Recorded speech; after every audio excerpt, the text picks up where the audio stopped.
Remix.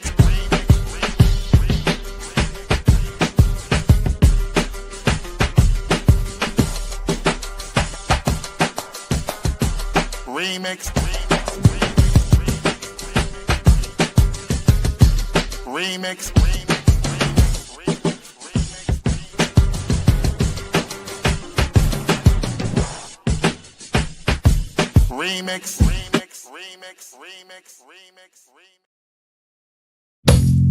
Oh, yeah. Welcome out. This is the Remix Morning Show. Right here on Black Liberation Media. In case you didn't know, I go by the name of the Ear Dr. K to bring you that boom back breakfast. Yes, us, not just me, holding the D straight for the DMV. You can see, or you might not. Hey, stay around because we got a lot to talk about. Wet, my brother Evan. And all day, every day, Renee Johnson.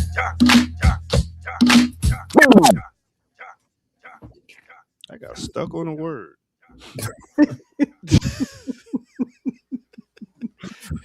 Hey, sometimes the freestyle don't always flow, you know. It was good, y'all. What's good with you here, Doctor? Hey, man, I'm here, man. I'm here. Shit, I'm breathing. You know what I mean? I'm up and at 'em. I had a good weekend. I was playing basketball Saturday with some shorts and a shirt on, and then today and yesterday I damn sure wasn't. I was throwing on a big ass jacket. So yeah. So DC, how's it looking up there that way? It's not cold. too bad. I think y'all got hit. Well, Renee. Yeah, I was about to say, not us. Much worse than we did down here. It's much worse up north. We just got a little bit of snow, but it's kind of the streets are pretty clear today. So didn't last really long. Okay. You snowed in up there? Yeah. Damn. It's like at least 1 foot. Oh no, we got like 2 feet. Damn. Oh yeah, it's absurd the amount of snow. What part of Jersey you in? Oh, I don't want to guess. North Jersey. I'm close to Newark. Okay, my niece is in Trenton, so they got like 1 foot. Yeah, it was less down in like southern Jersey, less on the coast, and for some reason we got walloped. So mollywop. Yeah, it was bad. It was bad. Yeah, man. But other than that, it was a good weekend. I did so much stuff. We had a Black History Month thing at Black Man's Lab. We collaborated with Black Woman's Lab, and we had a bunch of people performing their arts and stuff like that. But it was pretty dope. And I did something else this weekend that was pretty dope, but I can't remember. It's age, Evan. It's age. I was gonna say you gotta have like a little log so you can come report back. You know? Yeah, I think so. Like I gotta drink some more ginkgo biloba, some more herb tea that help my memory get back to what it. Y'all, I swear, boy. I need to take y'all to health seminars. Y'all take me to y'all political education seminars all you want. I'm gonna take y'all to some health seminars. Y'all be like, damn, that's why you never sick, here, doctor. Oh. What makes you think I don't go to health seminars? Or that we don't know what ginkgo biloba is. I was talking more to Evan. I don't know. Renee got a little bit of roots and culture going on with her.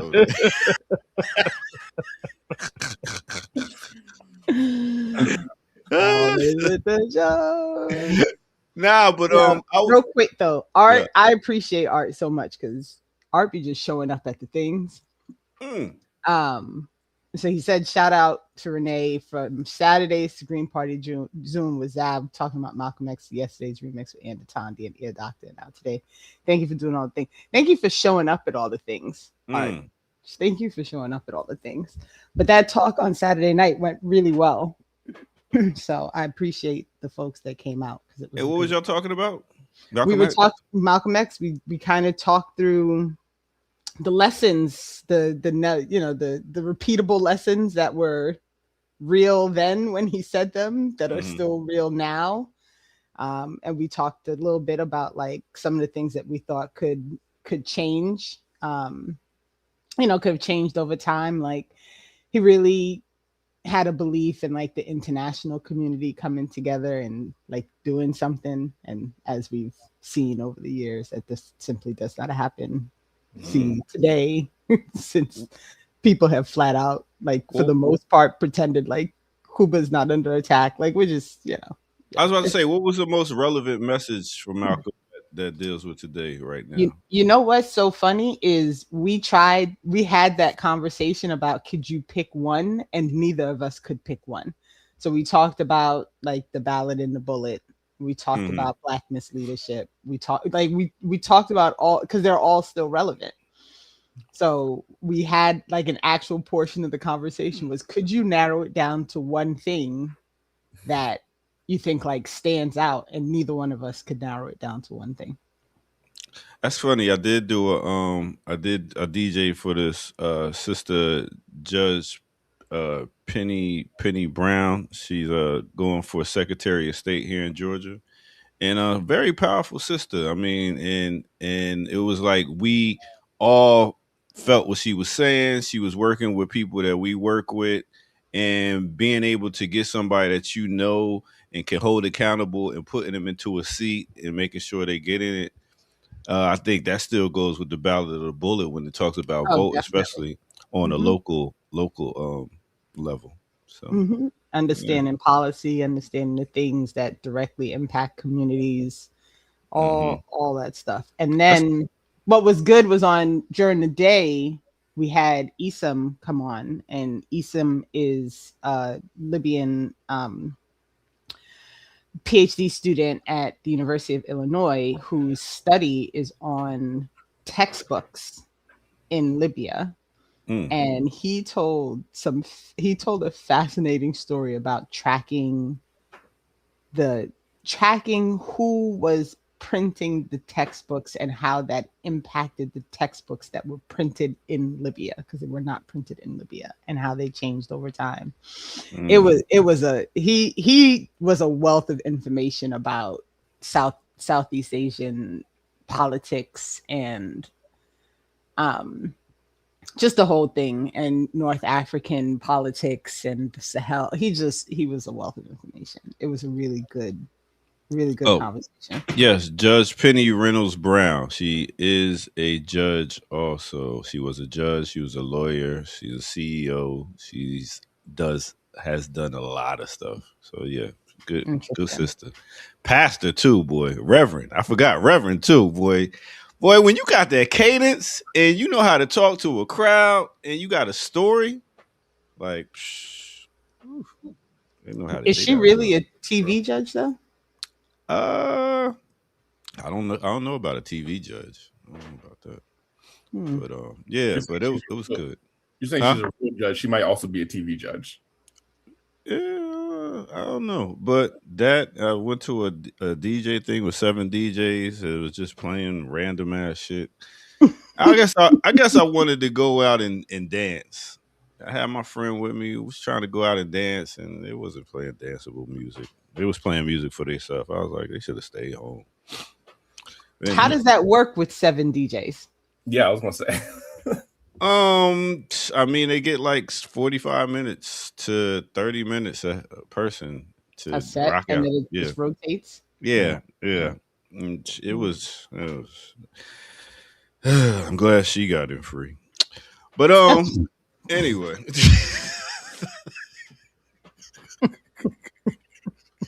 You didn't go give them any DJ advice? Nah, you don't do that. That's the thing with DJs. It's just like the thing with organizers. You go to another organization and somebody's up there talking and you're like, man, they're not hitting the points right. You know what I'm saying?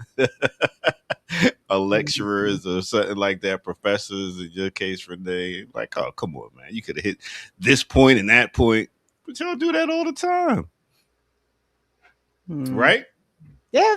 I mean, we share critiques, you know what I'm saying? That's how I am when DJ's a DJ, and I'm like, really, dude, that's your transition? I mean, I guess that's an interesting, because a lot of my critiques on stuff are with people who have no interest in talking to me about my my ideas and thoughts. So there would be no means to share that information. And the few times that I've tried have not gone well. And so Okay, ego, not sharing your thoughts and stuff. What about that? well, I mean, that's what it is. If I'm giving a critique, it's my thought, is it not? Yeah. So they can't take corrective criticism, you feel? I don't know if that's the case. It could also just be like people like, who's this broad? Like, who cares what you think? So it doesn't even matter if my critique is accurate to them. They just have no interest in engaging with it.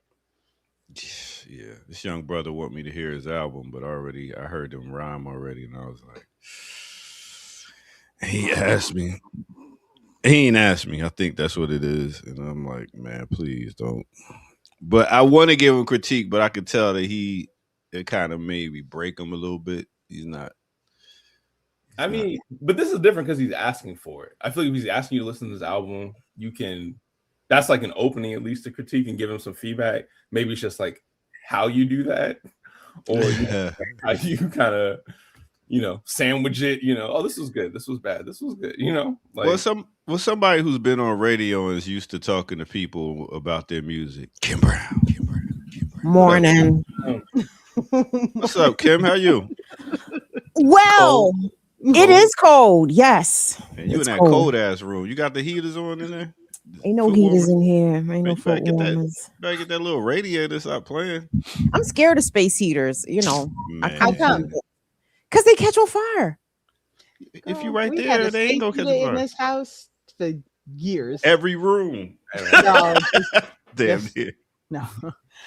But we do keep, because the house is old and we're afraid to take the air conditioner out the window because I just don't know what that's going to look like, because I don't know if the air conditioner has ever come out the window. So we opted to leave it in. But that means it gets really cold in here when it's cold outside. So there's a space heater in the room to counter. That bad boy cut off last night in the middle of the night because I had it set to like a temperature setting. I woke up freezing. I was like, oh shit, what's going on? That's the worst. But as long as you remember to turn them off when you walk out the room, it's usually okay. And they're not expensive. You might want to consider it, Kim. Yeah, especially for that room. It looks cold. Especially if it's freezing, because you look uncomfortable.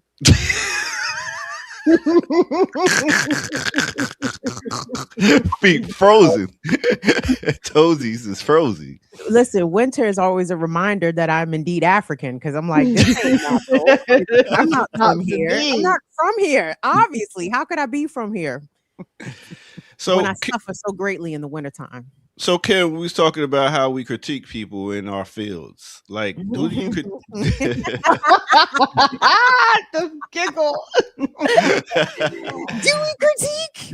Oh man, dude, we take shots. So we take shots. Taking shots and critique, is that the same thing? Yes. I mean, I think depending on who you're talking to, you could be intending a principal critique, and it could be taken as a shot. I don't know if you can. Touche. I don't know. So would it be somebody that's telling the news, so like radio personalities? Who is it that you critique because you've done it already? And you like, come on, son. I critique the local news like crazy, and that's how I'm like, am I a boomer for real? Because am I the only person watching local news? And I don't watch it for information. I really watch it for the weather and just to kind of get a teensy glimpse of what is being reported locally, and it's bad. It's bad. They don't do a good job. Nobody does in this market anyway. It looks like other markets do better, but DC is very bad for news reporting, believe it or not. Yeah, because I noticed you do ask the what, where, whens, and whys, and hows when it comes to different things. You get you get so much based off that who, what, when, where, and how. You know what I'm saying? Like it give you a baseline. It helps to establish context. Whoa, so unprofessional. I tell you who's not unprofessional. Kamal K. Franklin. Of course not. But he's professionally late. What's good, my brother? I'm good. The kids are back in school. Well, one of them is back in school. Yes. So I'm back. Yeah. Oh, we missed you, Kamal. How was the baby? Is they recovered? Staying home for a week. Yeah, they recovered from staying home for a week. Yeah, they were very good. Yeah. You said Colin one of better the look- Question is Kamal recovered? Exactly. Over the week. Me and Colin took a trip this weekend. We went to Arizona, but I might have fed him some bad food, so he got a little sick. So he has to go to the doctor today. That Popeyes, You might have given him some bad food. Not on purpose. Yeah. I think he might have ate something that wasn't like, part of a good dietary. Did you eat it? Right. Yeah, but I'm from Brooklyn, B. I'm down with the cockroaches. It's like, He got that suburban stomach. It's just I'm saying it ain't ready for the world. processed food, like give it up. That's messed up, man.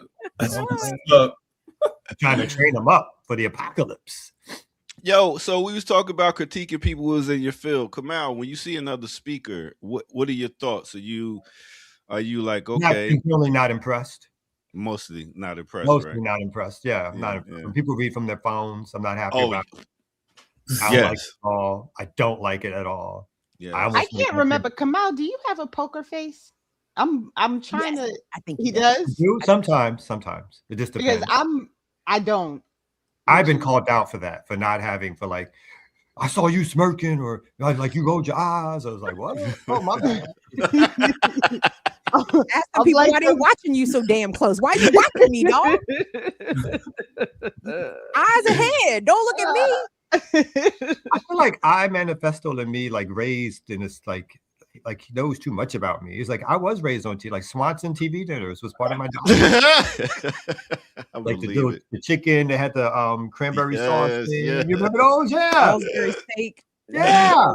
Oh my God. We used to eat that must crap. have been a nice life. We ain't like TV dinners. That's expensive. Those are real food. Renee grew up off sardines. 1 tin of sardines. I'll tell you what, there's some very odd things that you can make into a meal that you learn to do when you pull.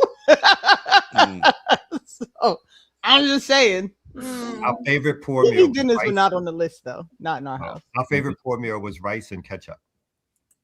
Damn. That was like Kevin Hart when what's the name said his age. He's like, damn. Rice and ketchup is next level. That's next That level. was our favorite pour meal. Little white rice and ketchup. So I mean, you do add a little corned beef to that. That would be something that we, corned beef would.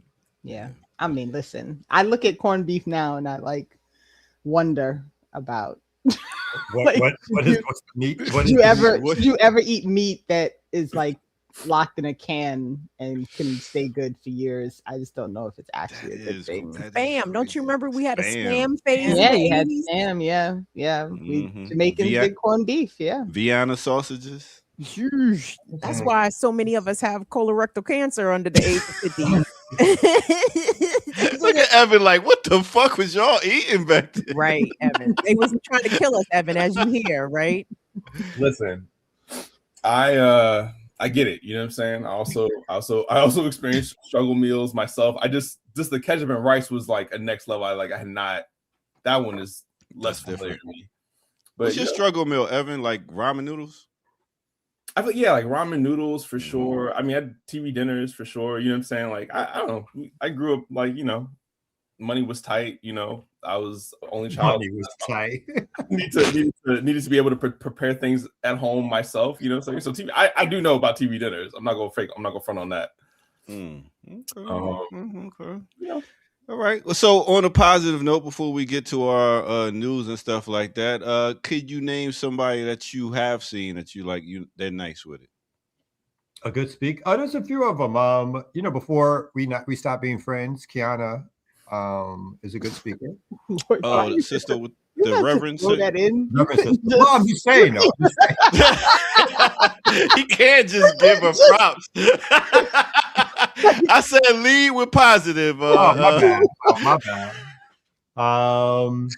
There's a Jamu's a good speaker. When I hear Jamu, there's a couple of BAP folks. There's a good speaker. I mean, there's not like a lot of me and Malcolm's. Like there's not like that kind of. He did not say me and Malcolm. The bar is high. The bar is who's a really good speaker, and every time I see her speak, I'm like, damn, she be killing it. Claudia de la Cruz. Mm. Oh, She Claudia. is. Yeah. Oh, she is, and she doesn't do like written speeches. So Yeah, she off the just be head. like off. I think she has like notes, and then she's just like off the cuff. She's fantastic. Actually, I like to submit another name in that category, Ms. Jacqueline Luguan. Same way. 100%. She's a good speaker. Yeah. Mhm. She is a good speaker. 100%. Yeah. Yeah. I saw her speak live in DC one time. It was phenomenal. I'm not gonna lie, we do have a lot of great speakers in back. Mm-hmm. Shout out to mine. Okay. Shout out to mine. And this is also facts. Also, Eugene. Oh yeah. Eugene is a good speaker. Yeah. He is. But just don't listen to Eugene speak if Hiram's anywhere in the facility, because Hiram will get you to giggling because he be doing the yes, Hiram- Lord. He be speaking back to him. I'm like, Hiram, if you don't stop. And Hiram is a good speaker. Hiram is a good speaker. Yeah. He doesn't do speeches, but he does when he's doing like workshops and he gets going. Yeah. No, he's really good. Okay. DJ Kid Capri. I would say he's good. That's for you, like in your field. Yeah. Okay. All right. I guess we're ready to get to it. So anything else before we do that? Yay, nay? That should be a lot. Yeah, wait. I feel like people in the chat are trying to troll me. Why you That's right. Raz was a good speaker. No. Raz used to think he was Fidel Castro in his more political days. So the lineage. He used to try to he used to like to speak for a long time. Like we were in the same organization that he started. But he moved. He wanted to be mayor. and still wants to be mayor. You know that fool stood on that stage with Cory Booker talking about we're gonna re-announce our campaigns together. I was like, if y'all two don't go sit down somewhere. Amazing how people change. Oh, so Yeah. gross. So gross. Kim, you got a journalist you like? Okay. Yes. So define. Do you mean like a writer journalist, an investigative journalist? Well, we was talking about who presenter? you. Yeah, you was talking about news people or something like that. You say you critique. Like, who's a good one? Okay, I'll let you think about that, and then we'll come back A in. news journalist, like a presenter? Yeah. Like someone who What about a really- radio personality that's in your lane that you like? Do you like, what's her name? She's not exactly in your lane. You know what I'm talking about already? No, I don't. But I don't like her. You don't like her? I don't even know who you're talking about. I don't like her. I know, she's liberal left.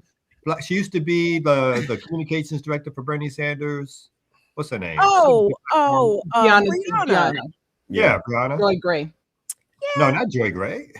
Oh, yes, that's her full name. My bad. I was about to say, what the hell? Come out.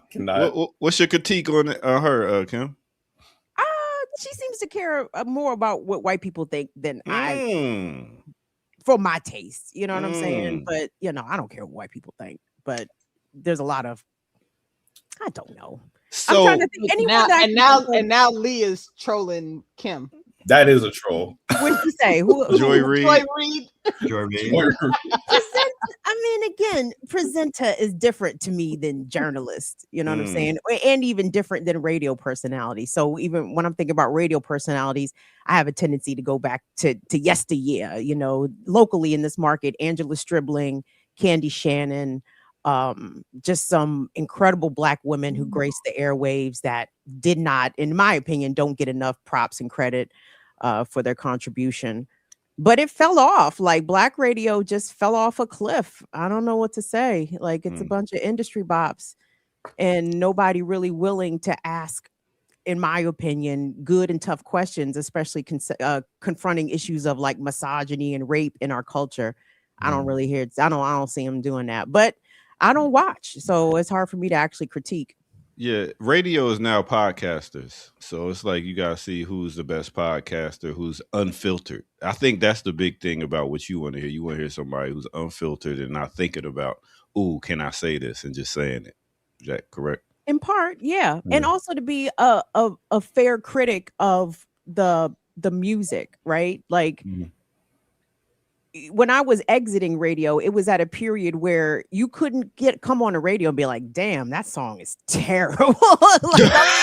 like I remember doing that a couple times on the back end of some Ja Rule songs. Like, my bad, y'all. It was on the list. I had to play that. Nice, Sorry. nice. But and you know, with the incestuous nature of radio and records, you know, you couldn't really be critiquing the music that bluntly. After Def Jam paid their good money to get these spins, you can't be coming. You can't be talking this shit. So nobody's honest. Let me just put it that way. Well, that's a good reason to watch Classical Breakdown, which will be on this Thursday at 11 o'clock as we explore Marvin Gaye. Yes, I shall put up the thumbnail. Marvin Gaye. Yeah. That's definitely gonna get like knocked off, but yeah. Hey, man, it's worth it. You were missed, Kamal. Thursday, we had a family reunion for the DeBarges. We was looking forward to your. I did the DeBarges. Oh my goodness! You didn't see the cover? That thumbnail was. Oh, I did not see the cover. You didn't see the cover? Let me see if I can find it, man. I'm a little nervous. You was ducking a little nervous. I was like, Kamal must have saw the thumbnail. That's why he ain't come on this week. Oh my God. Damn, I think I deleted it. Oh. Thank the Lord. Thank the Lord. Thank the Lord. If there is a Lord. Thank you. My is bad. It that old one or a new one you made up? It's a new one we made up. Let's see if we can pull up the picture here on Black Liberation Media. Randy, L, Bunny, and Kamal. Yeah. Let me see. This would be my favorite. Here we go. I got you right here, my brother. I got you right here, my brother. So this was the picture right here. You see it? There it is. Classical Breakdown. It's too far away. You can't make it closer. It's too far. Oh my! I can see me though. That does look. I look like their dad, though. You know what I mean? The Joe Jackson of the bunch. Hey, you do look like the Joe Jackson. You have to beat some ass if I don't get on stage and perform. Like, good performance. That sucked. Do it again. Money. Like you stand out, but you don't stand out enough. Like, you know what I'm saying? Like I definitely looked at that picture for a couple seconds before I was like, come out. Yo, I didn't have as much hits as the Jacksons. Yeah, man, disciplined. We wanted you to come on for that. If we'd have found a 1985 picture, Kamal, it'd have been indiscernible. You would not have been able to separate him from the rest of the DeBarges. Indiscernible. I never had the hair. No, you would have, because my hair was never greased up like that. Oh, never. Was it grease or was it water?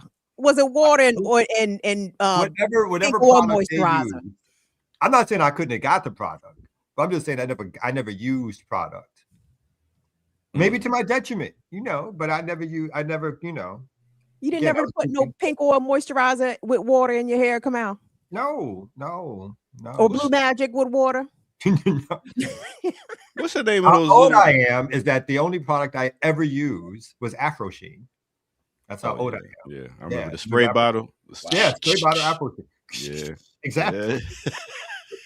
And it sparkled a little bit. It did. Yo, we gonna take a quick break and we will come back right here on No Other Than the Remix Morning Show, y'all. Let's go.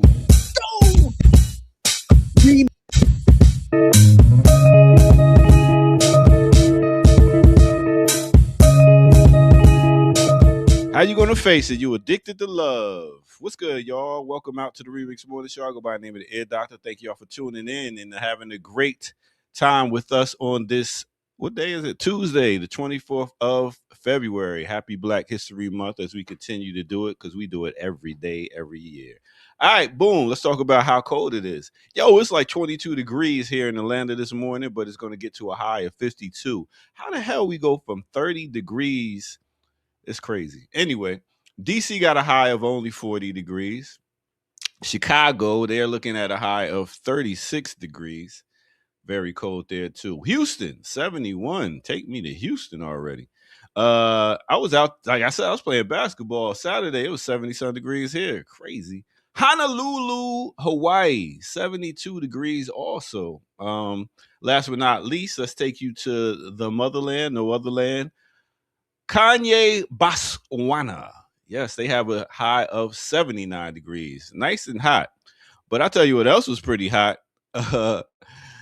Your boys was they didn't show it though. They didn't show how hot they was, but there was a BAFTA award show where John Davison, he's a guy that has Tourette's.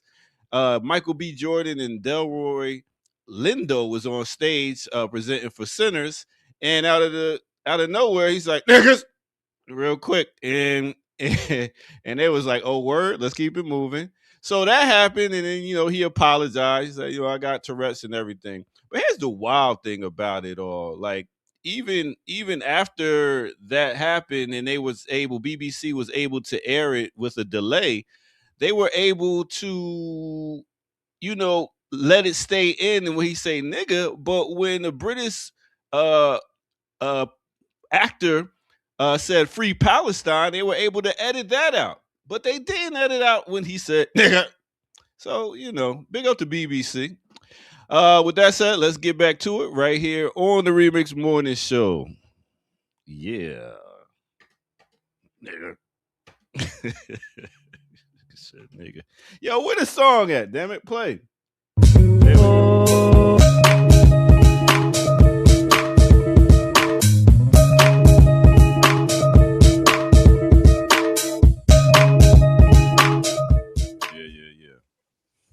I'm sorry. Why is Tourette's an excuse for shouting out nigga? So, I don't like all the things that he could shout out. It's not. So we had this whole conversation yesterday because there's a whole lot about Tourette's that would be reason to have this conversation about how we deal with people in public settings when they have Tourette's. My issue is they left it in. So you had enough time to edit out the free Palestine, but not enough time to edit out somebody dropping the N-word. Mm-hmm. And the apology was not an apology. He was basically like, we feel bad if people felt offended. That's not an apology. And so the issue at the core of this is I don't speak on Tourette's because I don't understand the disease or how it works or how it plays out.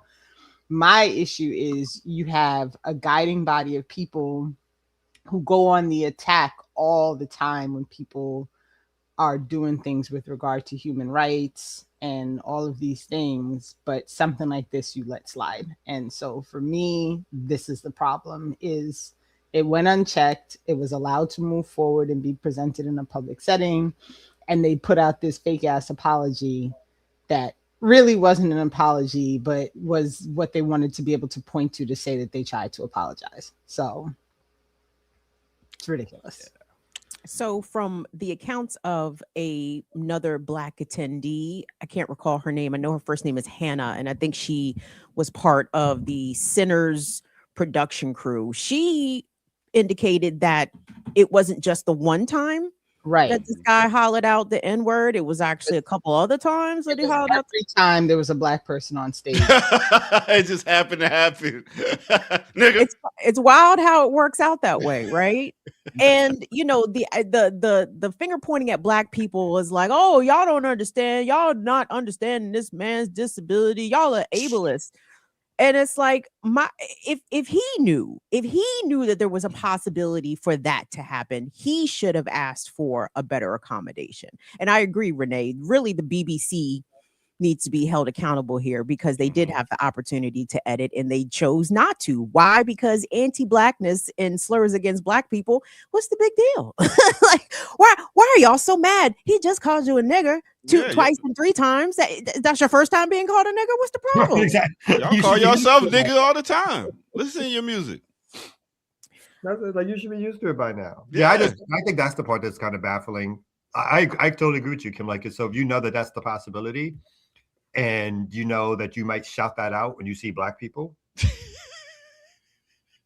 You got to go sit in the back, my homeboy. You got it. We got a room, and I'm not in favor of disabled people being excluded because their disability might make others uncomfortable. I'm not, but as a disabled person, you don't get to cause others harm simply because you are disabled. Like that's no, absolutely not. That should not be allowed to fly.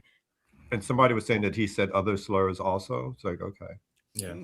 I mean, it's clear this is part of the condition, but I think I think y'all zeroed in on it really correctly yesterday, Renee, about like the fact that there's a fact of like the apology was not an apology. And then there's the fact that there's a systemic issue about what was bleeped out and what was not, and that was political. It was a political decision to leave this in, just like it was a political decision to take Free Palestine out. Right. And that's not about, that's not about like ostracizing somebody because of their disability, right? That's about, just having an accurate understanding of like what happened. So yeah, but I think y'all hit on it yesterday. It was pretty. And I'll accept my ignorance on it, but I mean, when white people are up there, does he go cracker?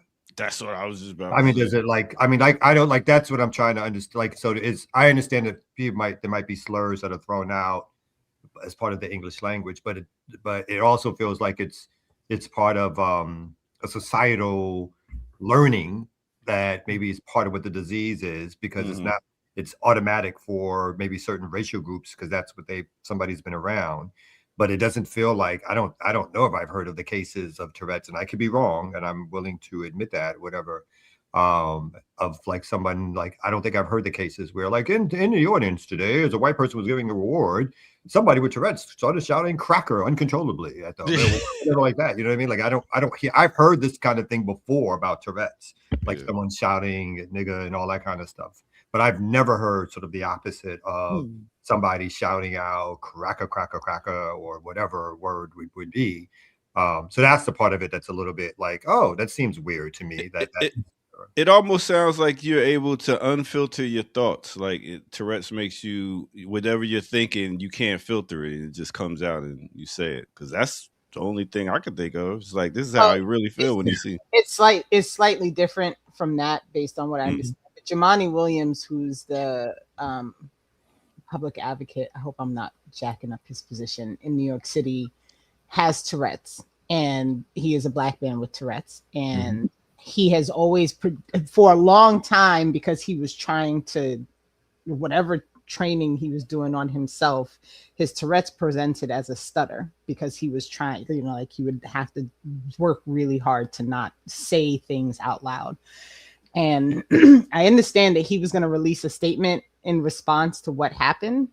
And I don't know if that happened yet. We talked about it yesterday, but I'd be curious to see what his take is on this, because I'm simply just not informed enough on the actual. And A-Rob says in the chat, the brain makes you think of the worst thing to say and impulsively say it. Has nothing to do with filter. Yeah. And I think he said a couple of things, or she is. So just to be clear, my fault. Come out. Just to be clear though, A-Rob has said it in the chat, but there's a particular, I guess, subset of Tourette's that applies to this gentleman called coprolalia. Is the involuntary, uncontrollable outburst of obscene, taboo, or socially inappropriate words, right? So there's like an element, like a subset, right, where you specifically, I guess, hold on to the most obscene, taboo thing that you can think of, right? As I think, as Tandy said yesterday, right, like it's in his lexicon, right? How could it not be as a white man growing up in this country? It's in his lexicon, right? And I'm not saying that one thing cannot; these are not mutually exclusive. You can't not like. Tourette's is not mutually exclusive from racism. I'm not saying that either, right? But again, right, this is not I don't think the issue is the particular type of Tourette's that they have, or that even if they said it, right? Like there's so much else that happens after, including the apology, understanding of what impact you had, and then the BBC choosing to air it. So I do want to, just. Well, I'm done giving this cracker excuses. I'll holler at y'all later.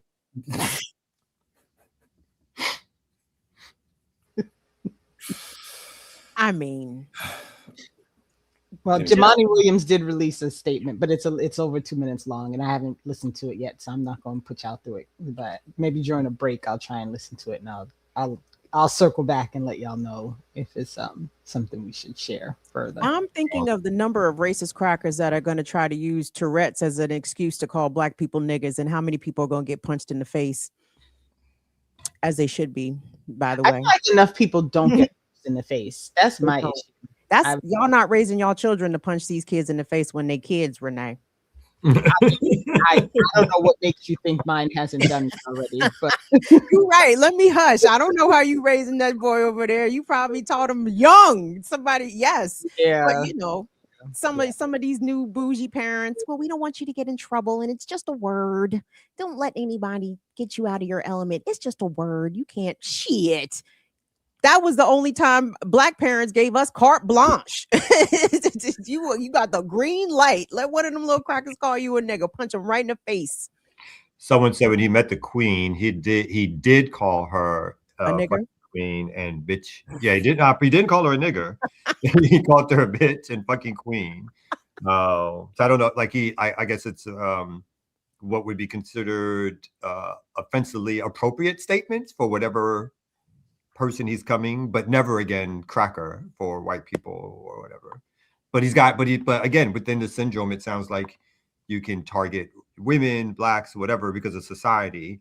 But the interesting thing too, then it doesn't feel like what happens is that folks, because of society norms, don't think that of the worst racial slur for a white person, right?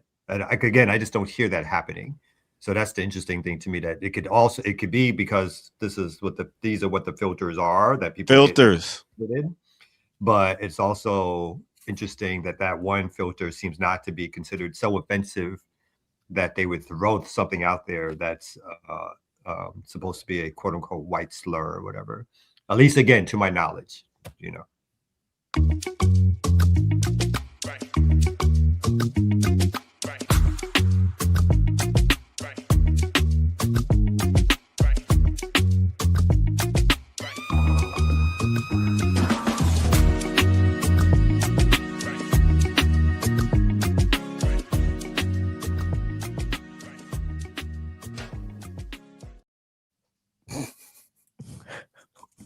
And if you don't know, I just want to say Evan's level of giggle when Air Doctor does that.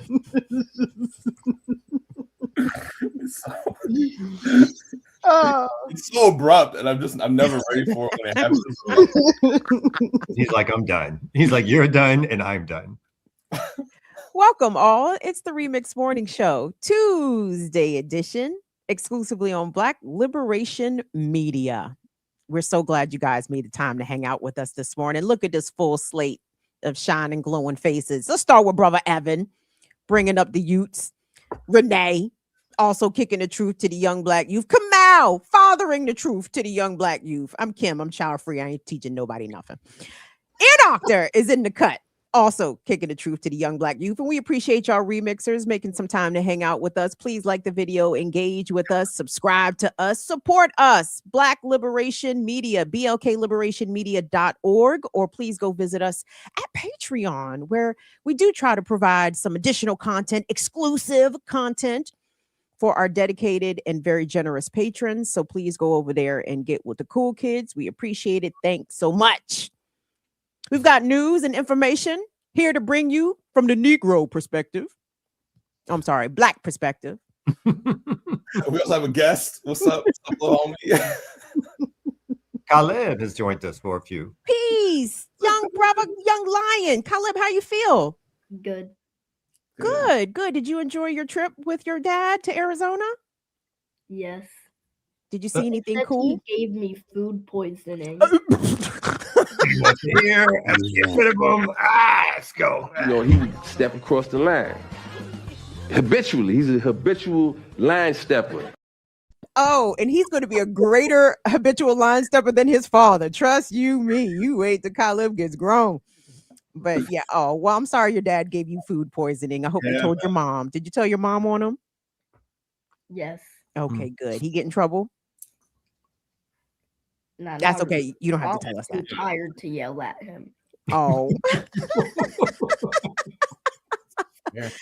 I love it when the children come on. Babies will tell it all. You're not a baby, Caleb. You're a young man, but young boy, big boy.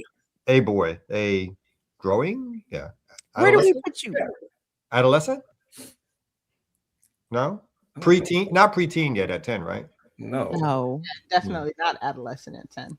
Well, I mean, I feel like big boy is still diminutive, and I don't want to reduce him. Caleb, how should we address you at 10 years old?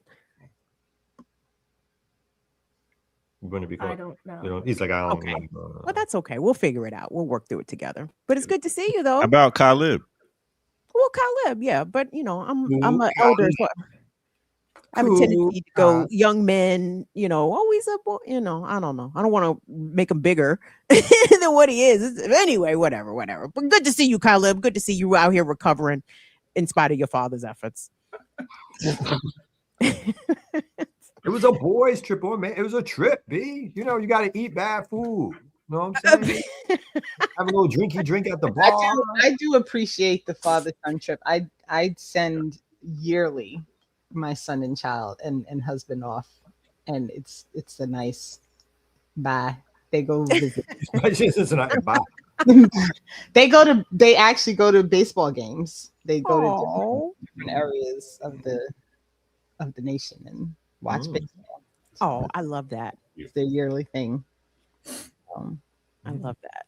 Well, anyway, let's get to some news. Oh, okay, Air Doctor. Okay. All right. To talk about the thumbnail. Yeah, can you explain that? Because I don't know what's going on with him. Is there something happening? Well, I believe he's in court. They're trying to sue him due to the fact that kids are being addicted and other people are being addicted to social media. So, Oh, Zuckerberg.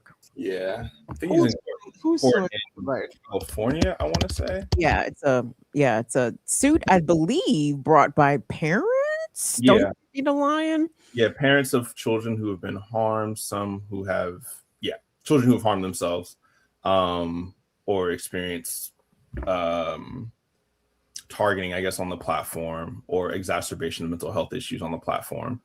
All things, of course, that Meta's engineers, Facebook's engineers were well aware of. They hire psychologists. I mean, just to be 100% clear, like they literally hire psychologists in order to make the application as sticky as possible anyway, right? So literally hiring psychologists to make it so that it captures your attention, to make it so that it's hard for you to put down or take away, right? And we also know that the way the algorithm works, it's going to push things to you that are that get an emotional rise out of you, whether that's positive or negative, right? It doesn't matter to the algorithm. Maybe the negative is even better, right? Because because you're pulled in even more to like engaging with the platform, right? But again, all this stuff is stuff that they know, they're well aware of. They have been well aware of for a very long time. So much so that many of these tech media, capitalists won't let their own children on these platforms, right? And they've spoken about that. So, I'm just trying to make sure I'm clear. So these are parents of children who have experienced emotional harm, and it's being attributed to their usage of Facebook and Instagram things, right? Emotional and physical, and yeah, that's my understanding of the story. And is the defense, like, as a parent, why did you allow your child to just sit on the social media? Some of the defense is this isn't clinically addicting. Like, like the defense is getting very particular in the sense of like, but what is addiction? You know what I mean? Like, what is addicting really, or what is clinically addicting? Does this rise to that level? That's what I've heard in terms of some of those, some of the defense. And then I know that Zuckerberg got grilled in a way that he has not, in these in his appearances on Capitol Hill, but I have not followed it super, super closely. I will just read really quickly. It says this trial is seen as a landmark case that could set the tone for thousands of similar lawsuits against social media giants across the United States. Attorney generals in more than 40 states have filed lawsuits against Meta, alleging that its platforms harm children and contribute to mental health issues.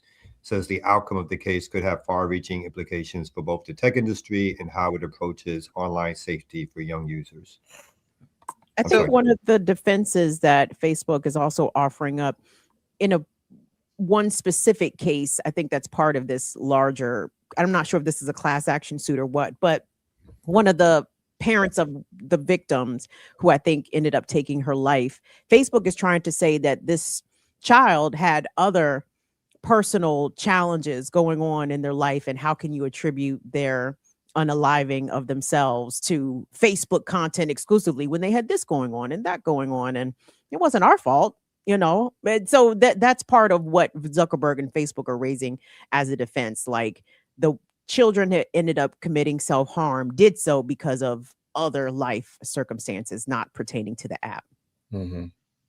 Again, even though that they are well aware internally within the company and have been for years, right, that their platform does, I know there have been internal studies, right, where they know that their platform does, for instance, mess up young people's, and particularly young girls' image of themselves, right, and gives them body dysmorphia and all types of other things, right. So they, again, like, not only do they hire psychologists, right, mental health professionals at these places, at these types of companies, not to keep people safe, but to make their product more addictive, more sticky. This kind of language that they would use.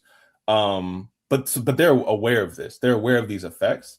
And from their perspective, right, it's not, I mean, I'm just imagining with the conversations they would have with their lawyers, right? Like, it's not enough, right? It's not enough of an indication, or it's not enough of a impact to, like, to be liable, really, right? And, like, I think Kamal might maybe know more about this, right, in terms of liability and, like, what the needle that they're trying to thread, but that's what it seems like. I mean, the one thing I'd say is, you know, that the direct causal relationship to Facebook and or whatever social media, Instagram, and the actual injury.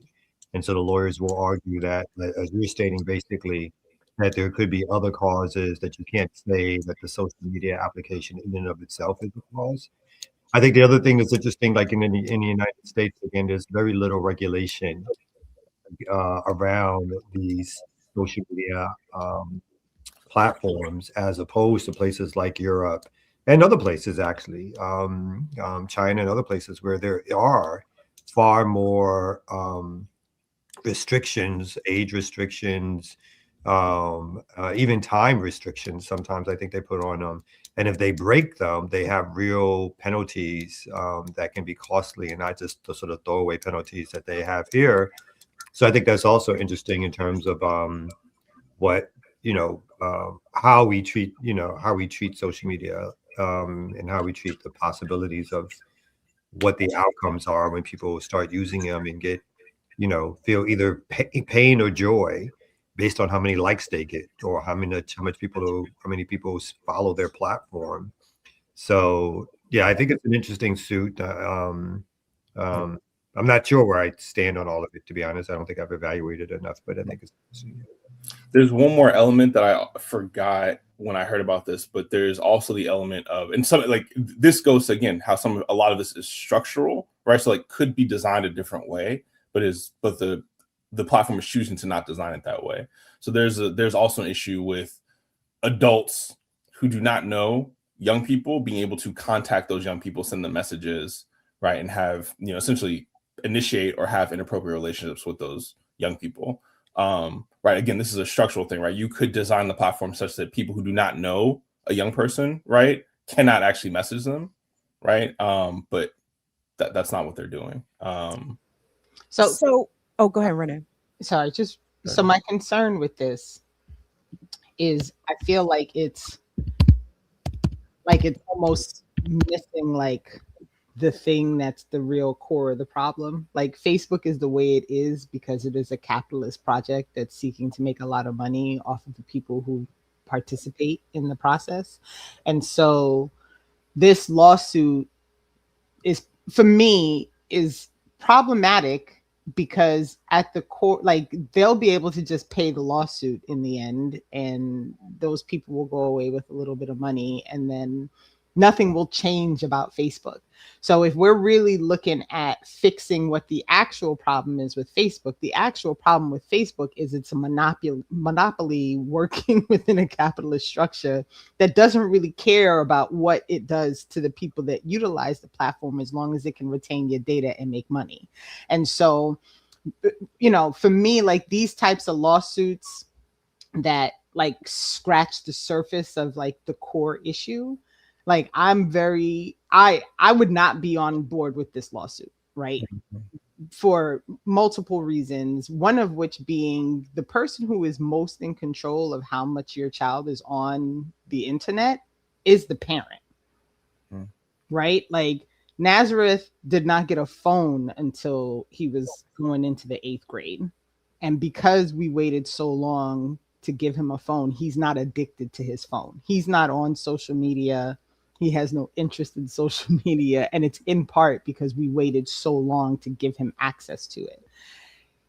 Additionally, and listen, I'm not trying to pretend like I'm a perfect parent. What I'm saying is there has to be a part of this where we start talking about the role that parents play within the lives of the people that they are responsible for. Like, we talked about this yesterday with the measles shot, right? Like, you make the decisions you make, but you brought somebody into this world. They didn't ask you to come here. You brought them here. And as such, it is your responsibility to keep them safe, right? And to give them the things that they need while they are here. And so there's just a lot of stuff that swirls around this. And I feel like if people were more concerned with the core issue of Facebook being a capitalist project that is monopolizing so many things across social media and using these things to surveil and identify and house data and then sell your information and then make money off of keeping you trapped in that space, then maybe if that was the focus, these other things that include the actual harm that happens to children when they're in these spaces could not happen. I have a question for parents, if you guys know, but I'm very skeptical of social media companies that are pushing age verification for its young users. And I don't know exactly how they do that. I'm not sure if they're soliciting for the child's like school ID or some sort of identification, or if the child is asked to provide some sort of biometrics. Like, the tech companies and social media companies are trying to encourage parents, hey, we're rolling out these new features, security, protect your child's privacy. But what are the parents and children being asked to give up in exchange for, these enhanced security features? And what does that mean for your kids' data and information and personal stuff long term, right? Just so they can scroll on Instagram? I don't think so. I don't think so. But I appreciate you bringing up the personal responsibility aspect of it, Renee, because I'm feeling mighty. I was feeling a little conservative over here, thinking about, well, isn't this a personal responsibility at the end of the day? Like, who buys the baby the phone? Who downloads Facebook? Who sets up the account? Like, I mean, that's a lot of steps that go through actual parents' hands before your child's eyeballs ever get into Mark Zuckerberg's sphere of influence, right? And Shimacha's saying like parents aren't, and she's correct. Like, you're not always aware, right? And I'm saying all of this, and absolute 100%, Naz could have 8,000 things that I'm unaware of. I do everything that I can for that not to be the situation, right? Like, his phone is fully accessible to me. His computer is fully accessible to me. So, but as your goal is to do the best thing that you can do in order to. So I would be curious about these families that are part of this lawsuit. Like, what was the effort that they were making in order to prevent some of this access? Because that's the part of it where it gets, pretty like sticky for me. And, call me conservative if you want, I don't really care. I think also that part of it is, even with the age verification, it's not to stop them from coming on, it's to give them things that they consider to be age appropriate, which for them means still selling them product or targeting them to product that they think is things that they can get either them to buy or get them to get their parents to buy. And still, I think shaping imagery as regular TV does and other advertisement does, shaping people's images of themselves and what they need to be and who they are. And I think, again, I don't think much has changed except maybe some of the medium in which we get this information. When you look at influencers or whatever who are selling tons of cosmetics and tons of this and 35 different ways to wash your hair and to put on makeup and to strip makeup and to all that kind of stuff. And for the boys, your workouts and what makes a man and what's funny and what's not funny. So I still think there's a lot of ways in which once they get you on, and whether it's technically controlled or not, people start scrolling. Kids start scrolling. Kids start hearing from other kids. Like you're saying, like even if you think you're doing something particularly correct, but once they come in contact with somebody who may have a little bit more sort of looseness in terms of like how they get direction, and once they all get together, like it's on when they start finding things and stuff like that. So I do think there are ways in which if we actually had a society concerned about this stuff in terms of government and looking at kids, there are things that even from the top going down before they even reach our kids that can have some parameters on and so forth. But for the most part, these companies, I think, as Evan has brought out a few times, choose not to do it and decide that basically these are marketing schemes to get one, information, and two, to get folks addicted to the idea that your life is intertangled with how strangers feel about you, whether they like you, whether they don't like you, whether they follow you. I do feel like some of this is going down over. I do think there's a way in which social media, y'all can tell me if I'm wrong, but where social media feels like it has reached a certain peak, and maybe they haven't invented now the newest version of social media that will reach another peak, or maybe, but the traditional ones like Facebooks, the X's, those things seem not to be as popular. And again, I know there's other things that have taken their place, but they just don't seem to be as popular, particularly amongst young people. Like young people look at Facebook like it is a dinosaur platform or whatever. So I'm interested. So that stuff seems interesting to me. I think the young people are going into the games though, like where they connect is like Discord and like Roblox, and away from parents' prying eyes, right? On Facebook, your grandma can see what you posting, right? In theory, but grandma's not on Discord. I'm saying she's not playing Roblox with you, chances are. And that's where these perverts are finding children. And the platforms are serving them up. Mm-hmm. Yeah. I think that's a really good point, Kim. Actually, a couple points, because I do want to try and go in order. But Zero P had a really good comment around Section 230. I do want to clarify that. So just as early as 2026, Meta is heavily relying on Section 230 of the Communications Decency Act to defend against lawsuits alleging its platform caused addiction and mental health harm to young users. While Section 230 protects platforms from liability for user-generated content, courts are increasingly scrutinizing whether this immunity it should be immunity applies to a platform's own design features, right? So that is what they're using, right? Because this is a platform where everyone is coming on putting their own content on. They're taking this kind of town square approach. Like, we're just the town square, right? What people put on there and how that affects other people, like, that's not on us, right? We just create the platform, right? What it doesn't account for is like the fact that, as we've been talking about, like Facebook, Meta is making very particular design choices that result in higher levels of addiction from young people and from adults, mind you. Like we're talking about young people, but like this applies to people, human psychology, right? But just our most vulnerable people, like our young people, right, that they're also being targeted. Again, also this age verification thing that is being rolled out, a lot of that happens to do with like facial biometric reading and scanning, right? So this is another way for these companies to get your facial and biometric data, right? It's not a good thing, right? Although they're going to frame it as such, right? Like they're framing it as like, we just need the age verification so that we can do these appropriate things. As we know, they could have already designed things to be safe, right? So like, this is just another way for them to do what they do best, which is hoover up your personal information. In this case, would be biometric. And then do want to say, I don't disagree, Renee, like in the point about like, parents, but I do think that, I guess for me, like I'm always going to take like a more structural approach, right? And like at the end of the day, I do think it kind of reminds me of the way in which Dr. Ball talks about propaganda, in the sense that like the entire amount, like when we think about like the resources, the money, the PhDs, right? The amount of wealth and effort that goes into creating these products to be as addictive as possible.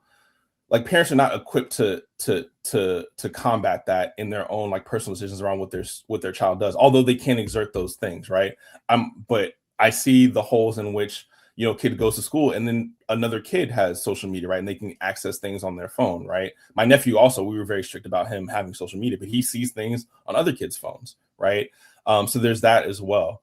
But there's also the fact, to Kamal's point around like, where is this all going? These apps, like so much of these apps are designed to keep your attention by gamifying like the interaction, right? That means to say like replicating a video games that makes you want to come back to it and use it more and more, right? That is going towards like just these actual video games like Roblox, right? That are actually incredibly dangerous actually for young people, right? People who are targeting children can get onto those platforms and target children to access them, right? It's a very similar thing as, right, like as where they're creating a platform and kids come on and through their own labor create games that then that platform makes money off of, and that kid is getting like a very small portion. There's a whole thing around like kids designing games on Roblox, right? And like working all this time to try to have a successful game, right? And like their labor is also being stolen, right? So I would say like a lot of that effort and technology and research is going into a lot of these games that parents wouldn't identify as being dangerous. Like most parents are not seeing Roblox and thinking that this is going to be as dangerous or as addicting as a Facebook, but it could be even more so, right? So like there's also a comment that came up like parents, generally the population is not educated and well versed enough in most of this stuff anyway to like prevent it or like watch out for it and prevent their kids from engaging with it. So I do think there's a lot we need to engage with and like and be pay attention to like these video games as well. Fortnite. I mean, even for something like Fortnite is designed to like light up those reward centers in your brain and keep you coming back and keep you locked in, right? And I've seen the way like even like video games even affect me as like an adult, full-grown adult, you know what I'm saying? Let alone the way they would affect a child with like a developing mind. So I do think all of these elements are like things we need to pay attention to, but yeah, I mean, to your point, Kim, I think these video games are going to be also very incredibly dangerous. Already are. Oh, they are. And that's Naz wanted a desktop so he could get real, like good access stuff. And we found him a laptop that allowed him good access so that he can't be in a closed door, behind a closed door on a computer. So he sits on the couch and we listen to his end of the conversations, and you know what I mean? So and again, I'm not perfect. I'm sure there's a ton of stuff that he gets away with because he gets straight A's and he takes the trash out when we ask him to. And so I don't hound him about a lot of things, right? Like I trust that he's making good decisions. And I think part of this for me is the misguidedness of a lawsuit that focuses on forcing this conversation about the impact of mental health, but ignores that the fact that all of these things are happening is because it is a capitalist project that steals data and forces people in as a marketing tool so that they can make money. So I'm like, if you're scratching at the surface of a much larger issue and no one's talking about that larger issue, what's going to happen? They're going to pay these people off and they're going to go away and nothing's going to change. And that's where my issue really is. It's not that I think the parents shouldn't be trying anything that they can to try and resolve whatever happened within their home. It's not that, you know, so like these programs are absolutely built by companies that are way more able to do things that parents just simply cannot combat within their individual homes. My real issue is that these lawyers are looking for their 33%. The parents are they're grieving or whatever situation, they're trying to find some way to alleviate the thing that they think. And in the end, this is not going to change anything.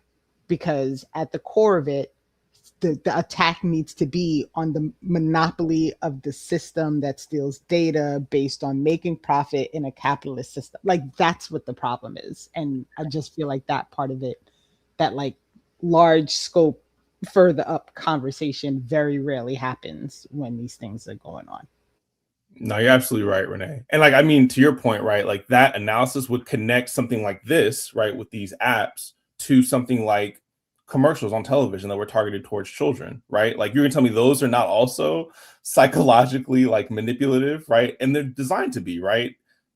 Like, there's an entire industry, right, around like television shows, kids television shows, and driving kids to like toys, right, and getting them to bother their parents about buying them toys, right? So like, all this is to your point, Renee, because of capitalism, right? All of this is a part of the same system and the same drivers, right? Incentives, right? For these companies, they're just taking what they've learned from, let's say, network television for kids and applying it to like a much more powerful system, a la, you know, a Meta or Facebook, right? And using the exact same stuff, right? But to your point, Renee, an analysis of capitalism would help us see how all of these things are connected and to actually get to the root problem about why our most vulnerable people in our society are being targeted this way. Well, let's talk at the ear doctor and have him come on up and give us a break. One thing we didn't talk about is to keep our people distracted. This is what all this stuff is about, so they can't watch the Remix Morning Show, Black Liberation Media, and find out what's really going on in the world. Keep your head down, look at a screen, and everything, ignorance is bliss. That's one of the big things that we also got to look at. Screen. I'm about to say, aren't we also on a screen? That's why I said they trying to stop people from watching the Remix Morning Show. This screen. Yeah, yeah. Did they have an award show for producers? Because I swear the production of the thumbnail in this segment that y'all just did was pretty good. Pretty good. I'm just saying. You'd win every year, Doctor. You win every year. I'm just thinking. I mean, tomorrow we'll be talking about, this is just a suggestion I throw up there about the TSA and how they could just change rules whenever they want to. And what you should do, though, if you do that, you should also put a matching story so that we can have that to grab, because I think otherwise we go searching for a story when you interject and make that the conversation. Okay, you're interrupting me. All right, so Thursday we talking about a little bit of beef, T.I. and 50 Cent, how this trolling continues to go on by 50 Cent, and we allow it, and we There's cool a with beef between really? Yeah, I better hope another documentary don't get made. T.I. just dropped another verse, a diss track 2. I'm sure y'all ain't even heard nothing about it. And last but not least, Friday, when we talk about this sister that just got a Olympic medal. Yeah. All right. Hold on. Wait. On the hip hop feud. Now we're intrigued. Yeah. I think that since we have a run sheet, that you should flag on the run sheet. This is the story that like, you know, enabled me to create the, you know, like, so that we know. That's what I just told him. He ignored me. I know. I'm co-signing on your suggestion. Good, thank you. Yeah. Now what y'all say? Good. All right. Listen, we gotta wait till Thursday to get.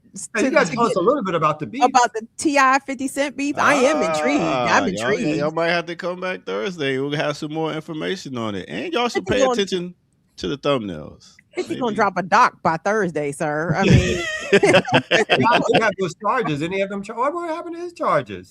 It wasn't charges. It was a boatload of accusations, and it was a whole lot of smoke. It's just waiting to turn into fire. T.I. ain't out the woods yet for all his alleged fuckery. And isn't he trying to be a comedian now? T.I. He tried. He got booed and everything when he did a special. So I don't. He did a special. Wow. I want to see that. I want to see the booing. It was special. All right, let's go ahead and take a quick break, and we're gonna come back right here on No Other Than the Remix Morning Show. Let's go. Ear Doctor on the beat.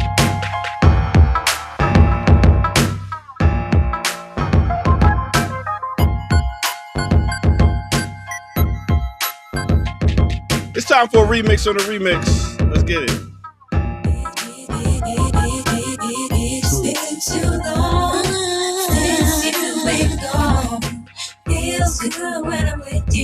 I miss you.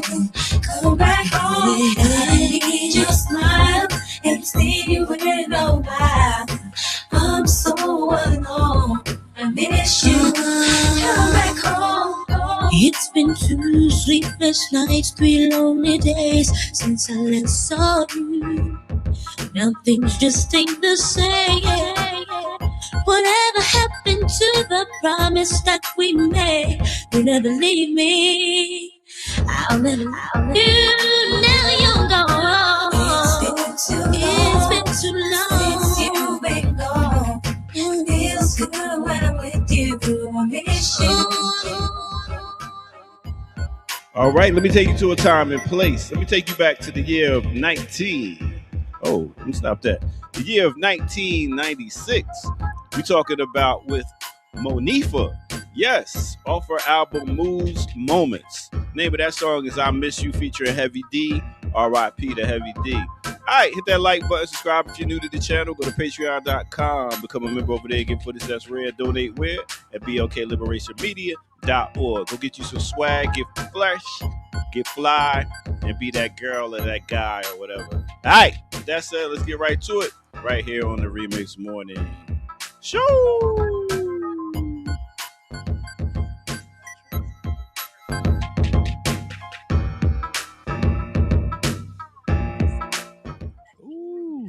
Boy is in his production bag right now, y'all. Let me tell you something. Let me tell you. And let me give a shout out real quick. Oh damn. Shout out real quick to somebody that was showing love early. We're talking about Oil House. Yes. Oil House sending in $1.99, breaking the bank. Renee is the avatar. Privacy issues here. NJ, New Jersey, I believe.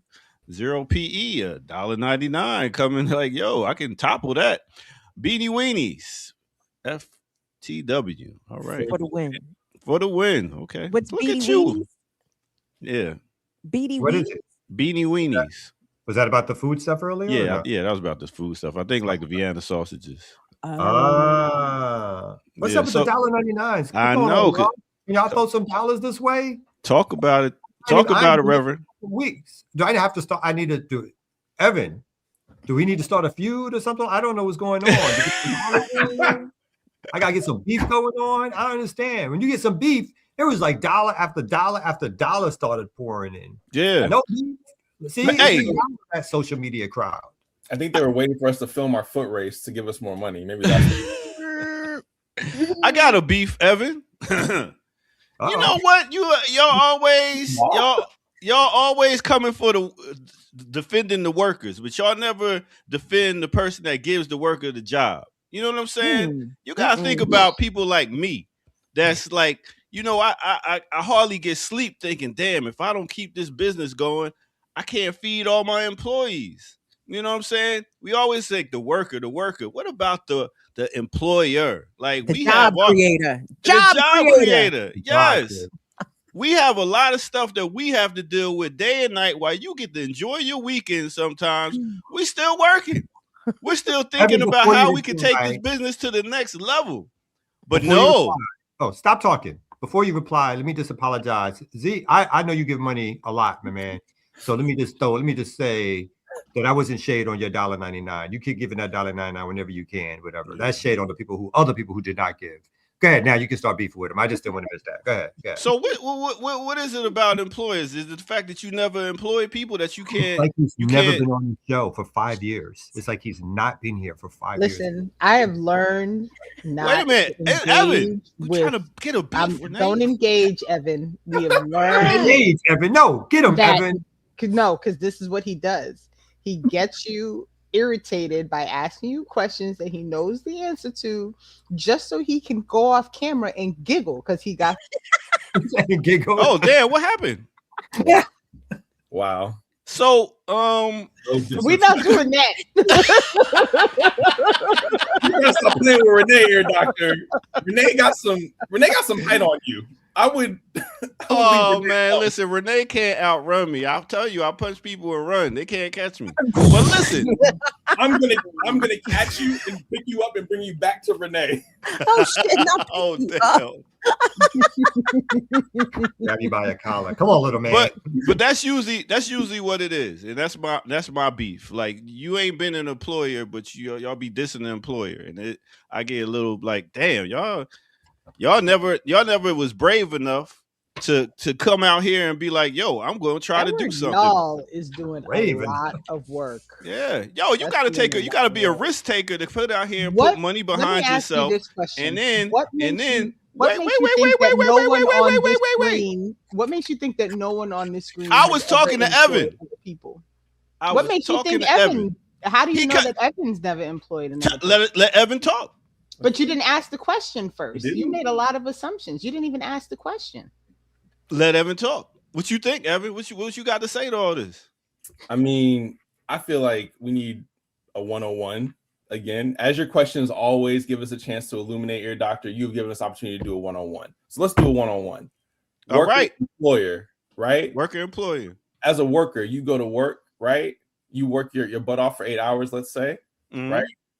But what are you producing? What is the value that you produce, right? The value that you produce over the course of that 8 hours, let's say that's $100. You're going to get paid 10 of that, right? You're going to get paid for like that first, maybe like couple hours that you work. The rest of the value they produce is stolen, actually. Stolen? By the employer. Yeah. No. Stolen. Oh, that's right. Because the employee has to pay bills and other stuff. Yeah, you're right. It has to pay the bills, the rent, the light, the utilities, and all that. Continue. I'm gonna get there. So the employer, right, which is who's done all this stuff, right? We could use like a little, small employer, but let's skip that, right? Let's get to the good stuff. Let's talk about you were born into the Walton family, and you now own Walmart, right? And you've done nothing in your life to ever produce any value whatsoever, but you also own Walmart, right? You're talking about us. Like an employer like me, like a pizza place. Let's go to that one. Let's go to that level and not talk about money that was handed down by family generation. Continue. I don't know if we can talk about it just because we don't know exactly where your the revenue came from, and you was doing a couple of different things. The pizza place, I don't know if we can use. I don't know if that's the best example. Erica, if you got corner boys, if you got kids on the corner, you know what I'm saying, selling that good stuff. I guess it's important that we highlight the super chats when they come in, and Erica wants to know if her $1.99. No, it ain't enough. Keep sending big banks, fake brokers. No, it ain't enough. Keep going. She got a nice house in Texas. Yeah, I know what I'm saying. We appreciate your $1.99, Dr. Brown. Thank you so much. Remember the ish. But she's broke. She's like, I'm not broke. I want to switch. Stay for this. This is another Tourette story. Wait, what? What happened?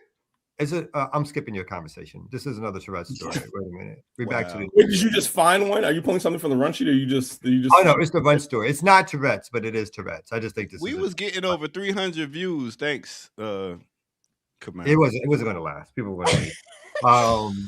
So Alice Friedman, an associate professor at Hunter College, is under fire for her mic was left on during a racist rant on Zoom call.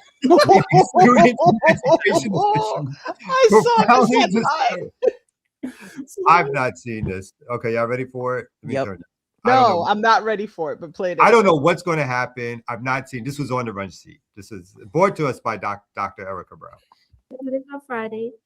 He delivers lessons and helps us fit those skills into our lessons. Schools that like they're too dumb to know they're in a bad school. Independent in our class. I mean,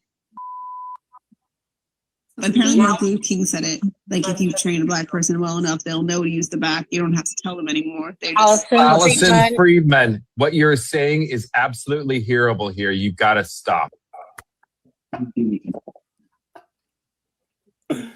Whoops. What? My bad. It was the Tourette's. My Tourette's was acting. And that's not to mock people with Tourette's, by the way. I actually rescind that. Go ahead, baby. I'm sorry. So wait, what? Was that the professor though? That was the professor. Why is your face blurred? Is she the blurred square? I think so. So, yeah. And I think that's the picture. Well, somebody put this up online. So this is not the original version of it. Whoever put it up, I don't know why they did, but they blurred. But they do have, I assume this is her picture beneath. I want a full bio for the school that she works at. I want all the info. Can I say, I would actually love to see a retroactive deep dive of people who were caught or intentionally did something racist, like the high school students who, on school spirit day spell out nigger with their t-shirts, and people be like, oh, their lives are ruined. I call bullshit. I sincerely doubt their lives are ruined. And when white adults get caught being racist, chances are no ruined life. Temporary inconvenience. Yeah, you might lose a job, but here come another white to come give you another job, so you be all right. I mean, we've talked about this before, right? But canceling is not a real thing, right? Canceling doesn't actually happen. And when you do things that are in line with the white supremacist, patriarchal, imperial, state that we live in, you're promoted. You're promoted. Just like a cop that kills an unarmed person, you will be promoted. That's how it works. Wait. But we gotta see this. I just found this, y'all. Listen. Hold on. Where's the button? Hold on. Look. Update. Racist remarks shock participants at UWS school meeting. We take these matters very seriously. This is the professor, by the way, who's explaining why she made the statements. Nah. Oh, she got an explanation. Okay. I'm interested in the explanation. So am I, Kim, which is why I wasn't listening to y'all at all after because I needed to find out. I heard that statement. I went running for more information. I'm interested in what Professor Allison Friedman, a professor at Hunter College, sent a statement in an email to the West Side Rag at 6 p.m. on Saturday, acknowledging she was the one who made the remarks at the Upper West Side Schools meeting that have been condemned by various school officials, including the New York City Department of Education. She said she's deeply sorry to the students, family, educators, and community members who were hurt. She sounds like the dude from the BBC, by the way. Here's her statement in full. Are we ready? I'm not ready, but we're going to do it anyway. Go for it. During the February 10th CEC3 meeting, there was a discussion about systemic racism and educational equity with references to Dr. Martin Luther King Jr. and the work of Carter G. Woodson, as well as school closures. Separately, during the meeting, as a parent, I was trying to explain the concept of systemic racism by referencing a historical example. Due to an inadvertent unmute, part of that conversation was captured. Oh, Lord. My remarks were not directed at the student speaker. They do not reflect my beliefs or values. Regardless of context, my words were wrong and caused real harm. I take full responsibility for their impact, and I'm deeply sorry to the students, family, educators, and community members who were hurt. I immediately sent written apologies. Blah, blah, blah. And she'll be teaching intro to racial sensitivity 101 next semester. What PWI was this? Because it wouldn't happen at Morris Brown. Where is this? Hunter College. I'm not familiar. It's in New York. It's a CUNY school. It's a CUNY. I think Hunter, yeah.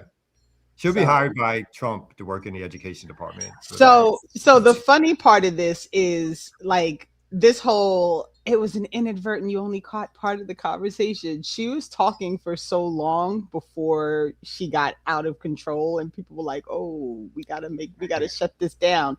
Like, I feel like if in the moment you're doing something like this, it's actually being misunderstood.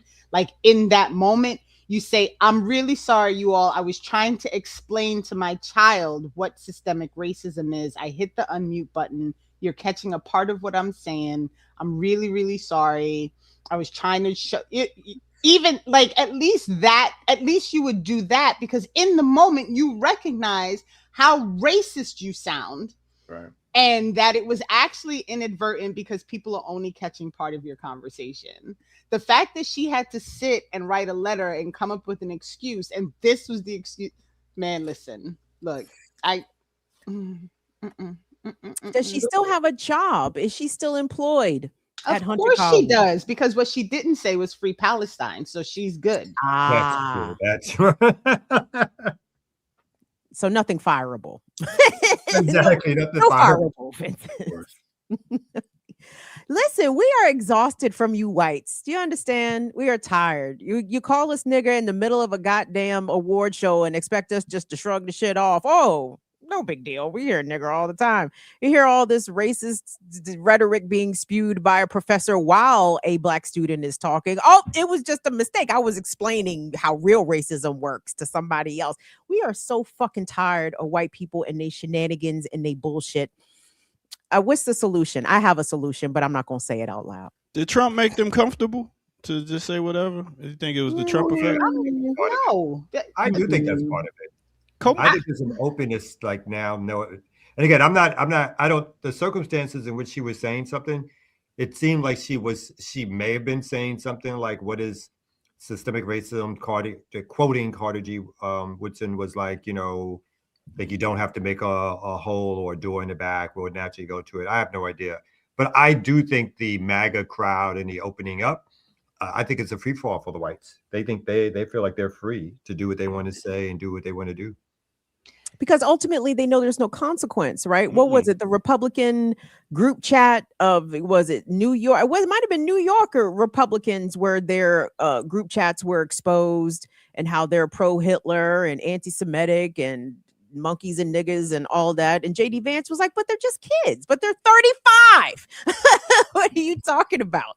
Nothing. See, my only pushback is I feel like, and I say this all the time,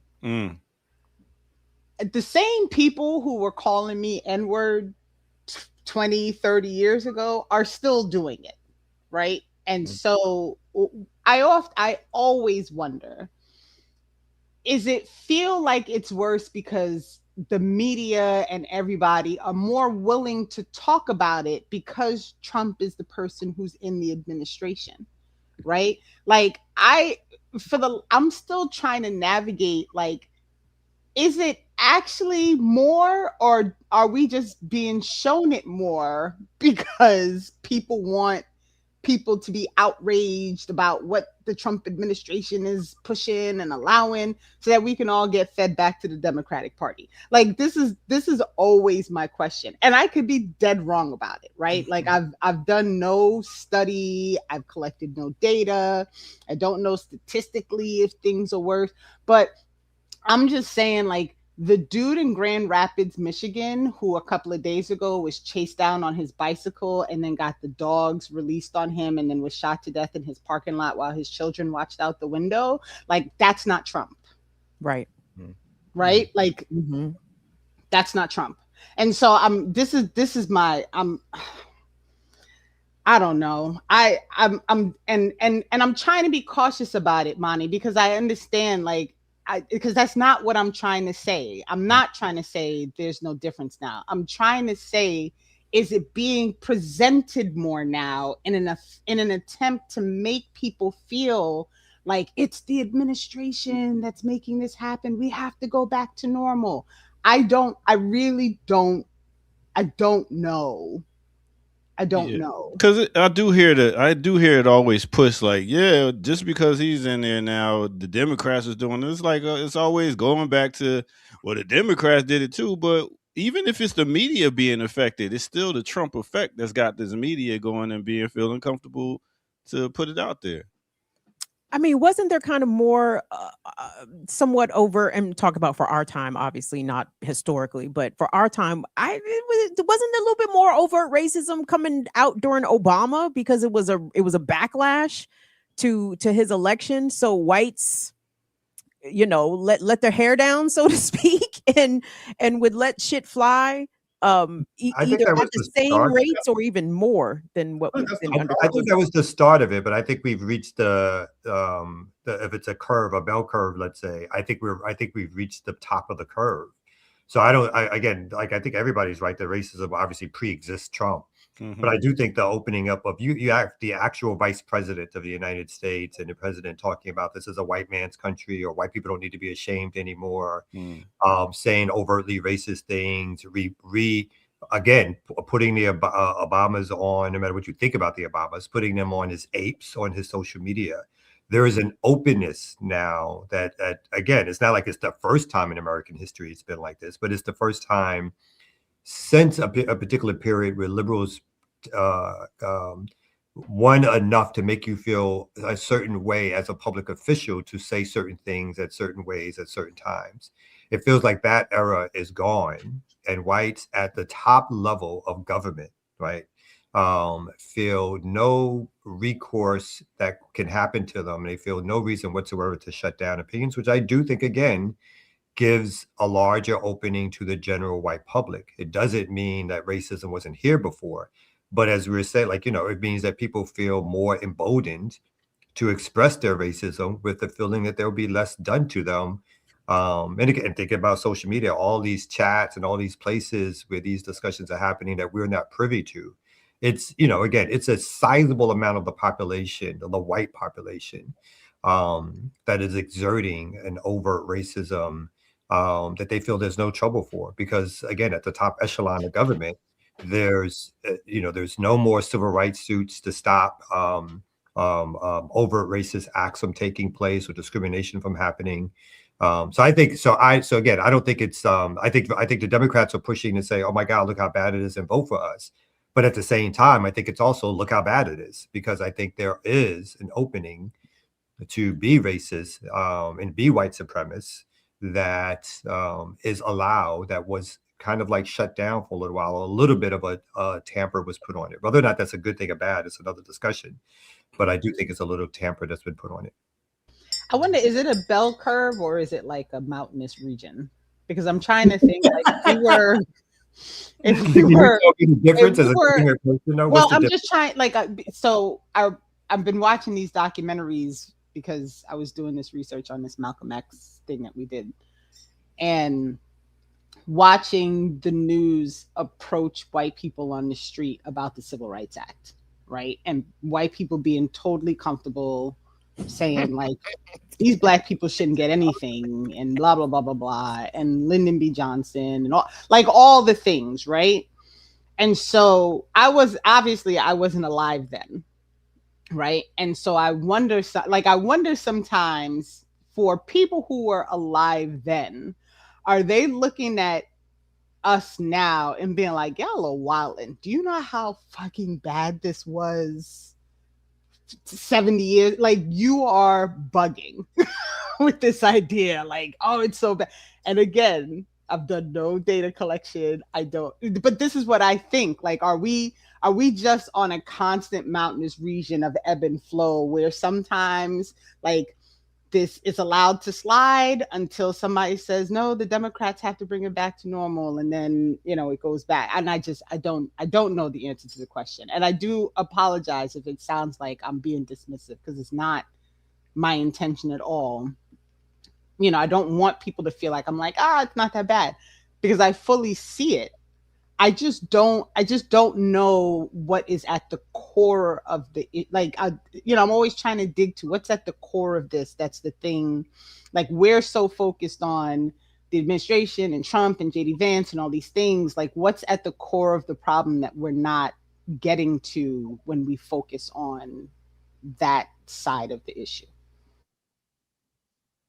To your point about clips from yesteryear, I think about those clips I see periodically of New York City in the 70s. I think about Kamau, and I think about Zenzi Bell. I think about folks that was kids in the 70s, and how the little black children are explaining how when they bike through a certain neighborhood, the white kids come out and throw shit at them and call them niggas and push them off the bikes and beat them up and all that. And I don't know if that level of racial attack and racial violence is happening in the same ways on a neighborhood by neighborhood level. Are black children unable to traverse certain spaces out of fear of racial violence? I mean, I guess that's kind of like an omnipresent threat that doesn't ever go away, I imagine, for black people. But does it present itself? Does it manifest itself in the ways that these 1970s era clips that I'm thinking of still do? And who was president then? Like, you know what I'm saying? We had Nixon, you had Republicans, you had Democrats. It doesn't really matter who holds political power and in the federal seat. White racist violence manifests itself, period, point blank. I guess this is just different stylistic approaches depending on the actual era that you find yourself in. Yeah, because I think we gotta look at time and technology also, that we're able to see all this stuff now. Like, we didn't even see all the police brutality live in front of our face, but we able to see it all now. So it's a little bit different where we like, well, damn, it's right in our face. It's a little more But is blatant. it different or is it just visible? That goes back to my question. It's more visible. That's why I say with technology, we're able to see it more and be like, oh shit, it's more of a conversation because we could all see it. I But see we it all as a knew it return to though. yesteryear. I mean, part for me, I see it as a return. Again, the Trump phenomenon is a return to it's not new, but the overtness is a return to the past in terms of, again, Woodrow Wilson, who screened Birth of a Nation and then publicly said, the most terrible thing about this film is that it's all so true. And he's talking about the Black appetite to want to rape white women, right? And how the Klan is a heroics group that did ABC, and the Klan marches in DC. So it's not that any of it is new whatsoever.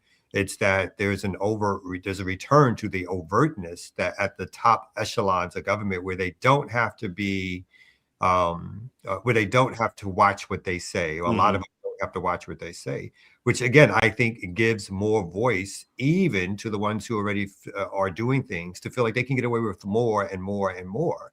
And they can be more overt. So I definitely think, like, if it's okay at the top white leadership, and I consider them to be their white leaders, then I think they do feel like they can get away with more. And it does. Somebody put in the chat that there's a record in terms of the reporting of so-called hate crimes, right? So I think some of that has to be counted in terms of what's looked at, in terms of the effects, let's say. Again, it's not so much that racism has ever gone away, but again, I think during the post-civil rights times, there was this idea that you could not get away with saying or doing certain things at the top echelon of government. And of course, there were some who did and continue to do so.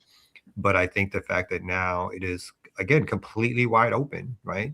So, and this is a little bit against my case, but I remember, like, in Louisiana, where what was the white dude who almost won the governorship of Louisiana, who was the Klan's dude, from the David 80s. Duke. David Duke, yeah. Right. So it's almost like if David Duke ran today, he'd win. It wouldn't be like, it wouldn't be any ifs, ands, or buts about it. So. Yeah. I do want to highlight this. I'm pretty sure this is Comrade Petros, but for Petros being 2053, periodization is a technique to view historical events and phenomena, seems to cloud the understanding of these social relationships we are fighting against or want to change. And to me, this makes me think about, like, dialectics, right? Like, there's a dialectic here that is producing the situation that we're in right now, right? And whether it be the relationship between, like, the white base and their leadership, right? And that going back and forth, right? Like, the white leadership trying to, like, meter its response to kind of not say the loud part, or just not say the quiet part out loud, right? The white base is like, no, we want you to say it, and then there's the economic, right, reality of, like, what is pushing all this, right? And to say that, we're going to focus on immigration, we're going to focus on highlighting all of these racial, animuses, because we cannot provide the type of sustainable life, right, with our economy. Like, there's a lot of, like, relationships going on. I think the dialectic is something we should pay attention to, but the long sort of it is, right, like, these things are connected, right? Like, so we are here because we've been built off of this past history, right? And our struggle, right? Like, the state has responded to our struggle, whether it be the civil rights movement, whether it be, like, the long revolutionary history of Africans since we were brought here, by force, right?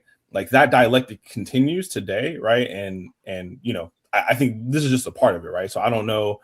I'm like remiss to kind of think about, like, a period, and more trying to think about, like, what is, like, the overarching kind of narrative and narrative and dialectic in that relationship. How do we kind of continue to push it to our goals? And I may be wrong, but that's a rarity. When we look at both of these parties, most of the time it seems like the Democratic Party is always, like, more inclusive. We can step across the aisle and get everybody on the same page, where the Republicans is like, yo, we on our side. This is what it is. So now that they in there, they're like, yo, this is what it is. Fuck your side. We repping our side. And when it was a time when blacks was trying to be African Americans, we was trying to be with them, and we were all included. But this ain't your United States, so it's just like now we just like Republicans is like fuck it. Why we got to filter shit? This is what it is. Don't forget, we also went through a period after the passage of the Voting Rights Act where it would be reauthorized through Congress bipartisanly, but like 100-1, or in the Senate, the Voting Rights Act would get reauthorized 99-1 or 100-0. And now, what Voting Rights Act would it like reauthorize what exactly? Yeah, to your point here, Doctor. Yes, the Republicans don't care or are not even trying to keep up appearances of inclusion and fair access to the ballot box. All that again started to go away under Obama, but for decades that was a bipartisan sort of reflex to just reauthorize the Voting Rights Act, and not, it wasn't controversial. It didn't get passed through for debate. They just voted on it because it seemed to be the most basic standard of American democracy applied equally. Everybody gets the right to vote, no questions asked, post the Voting Rights Act. But that's not a given anymore. And I think Vicky put something in the chat around, are we arguing for a covert? And I guess my comment is like, no, of course not. I like my racism overt. I like my normal whites to not have Tourette's and still to call out nigger, because I think that says clearly where we are at. But again, I also think there's consequences to those things, that there's consequences for everyday Black people to those things. And so we can't ignore that either.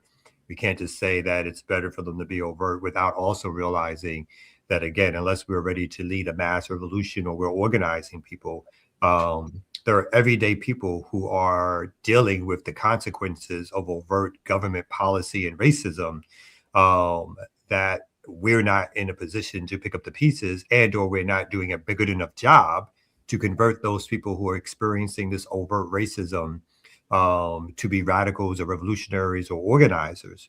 And so I think that part is what we also need to deal with and come to terms with. It's not so much that the overt racism doesn't help us maybe to do some organizing, but when there's when Black unemployment is again always high, but now at another record level because of the mass firings at the federal government, and again, when Black folks are put in more danger because of it, again, we have to realize that there are consequences to the overtness, and we have to be able to be in a position to have that discussion and argue it out, but also see, like, so what are we doing in terms of getting our people more organized for these time periods? But there are consequences to any time in which your overt enemy, I think, has far more control over apparatus and policy. Again, not to say the Democrats are also not our enemy, but I mean the overt white supremacists who just don't give a damn, that there's consequences to that also. All right. What a discussion. We got anything else? We got about 12 minutes left. Yeah, I got two things I want to highlight, but one is an event and then one is a bat, something about Jamo. Okay. About. Get to it. For the end. Do you have any more stories on the run sheet? There's a whole bunch of stories on the run sheet. I had another white racist story. I feel like this is the white racist. We're on it. Let's go. You're on it? Okay, let's do the quick white racist story since we do have time. I was like, why are you trying to cut off the program, Troy? He got someplace to go. He got a DJ thing to do. So what really led a Texas judge to rule in favor of a white teen accused of forcing a Black kid to drink urine? There we go. So apparently some kid didn't know what was Marion Humphrey didn't know what he was signing himself up for when a 13-year-old agreed to go to middle school's classmates' sleepover in Plano, Texas. Never let your kids do sleepovers. Now, 5 years after he became the alleged target of racist bullying, a jury has shockingly ruled in favor of his white bullies. Why shockingly? I'm not sure about that. 2021 sleepover incident was captured on camera and shared by Humphrey's mother, Summer Smith. We previously told you in the clip, you can. I'm sorry. In the clip, you can the black boy. Ooh, who wrote this shit? You can see the black boy being encouraged to drink a cup full of yellow liquid. Oh my as God. giggles and laughs are heard in the background. It was later confirmed that the liquid was a mix of several students' own urine and apple juice. The Humphrey family accused the other boys at the sleepover of racism. Imagine a video of you drinking urine being sent to multiple people in your school, Smith wrote on Facebook. Sleepover. Imagine the school telling you they can't do a thing about it because the incident didn't take place on campus. It says eventually a formal investigation into the matter landed police on Asher Van, the now 19-year-old who was the alleged ringmaster during the 2021 sleepover. He was accused of also hurling slurs at Humphrey and even shooting him with a BB gun. So it says most of the claims against the individual families were either dismissed by a judge or dropped by Humphrey's mother.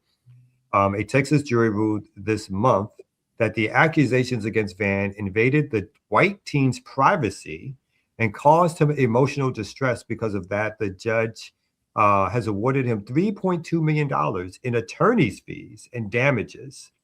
According to reports, the lawsuit against Van and others did not reflect the true intentions of the group. That night, the teen argued Humphreys wasn't singled out. In fact, all the boys were playing pranks on each other throughout the entire night. Oh, so everybody drank piss. Got it. Exactly, right. Where's the video of everybody else drinking the urine? So wait, so this judgment is awarded against whom? It's against the family of the child who drank the urine. $3.5 million. The family of the child who drank the urine is being forced to pay that amount to reimburse for legal fees and what was it, emotional damage because because their child felt harmed because their prank went viral and but went viral because of the mother, right? Because the mother made it go viral. She uploaded the video and circulated it. Right.